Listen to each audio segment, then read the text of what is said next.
Lebanon ने Israeli सैनिकों की वापसी 18 फरवरी तक बढ़ी। 25 जनवरी तक डेडलाइन थी। साउथ बेनान में इजरायल की गोलीबारी से 22 की मौत। लेबनान से इजरायली सैनिकों की वापसी की समय सीमा 18 फरवरी तक बढ़ा दी गई है। रविवार को अमेरिकी व्हाइट हाउस ने इसकी जानकारी दी। हिजबुल्लाह के साथ सीज फायर के लिए इजरायल लेबनान में 27 नवंबर को सीज फायर साइन हुआ था।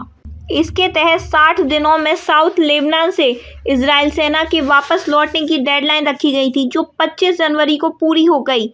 इजरायल ने सेना की वापसी की समय सीमा बढ़ाने की मांग की थी। दरअसल इजरायल साउथ लेबनान के सभी इलाकों में लेबनानी सेना तैनात चाहता था, जिससे यह हिजबुल्लाह के लड़ाकों की मौजूदगी न बन पाए। साउथ लेबनान में रविवार 26 जनवरी को इजरायली सैनिकों की वापसी को लेकर प्रदर्शन हुए। ये प्रदर्शनकारी सीज फायर समझौते के तहत इजरायली सेना से वापस जाने की मांग कर रहे थे। इस दौरान इजरायली सेना ने प्रदर्शनकारियों पर गोलीबारी की।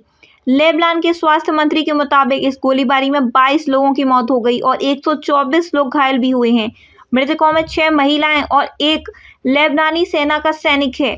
बॉर्डर इलाके के 20 गांव के लोग इस गोलीबारी में घायल हुए हैं। CNN की रिपोर्ट के मुताबिक कई प्रदर्शनकारी हिजबुल्लाह के झंडे के साथ गांव में घुसने की कोशिश कर रहे थे। इजरायल और हिजबुल्लाह में अमेरिकी और फ्रांस के मध्यस्थता से सीज फायर हुआ था। इसके बाद इजरायल की वॉर कैबिनेट ने लेबनान में 60 दिनों के लिए सीज फायर डील की मंजूरी दे दी थी। सीज फायर शुरू होने के कुछ घंटे बाद उत्तरी लेबनान में लोग दक्षिणी लेबनान में लौटने लगे थे। 23 सितंबर को इजरायल के घातक मिसाइल हमले के बाद हजारों परिवार घर छोड़कर अन्य जगहों पर शरण लेने चले गए थे। टाइम्स ऑफ इजरायल के मुताबिक बेरूत में सैकड़ों लोग बाइक और गाड़ियों से सिडोन, गाजिए और टायर शहर की तरफ लौटते दिखे।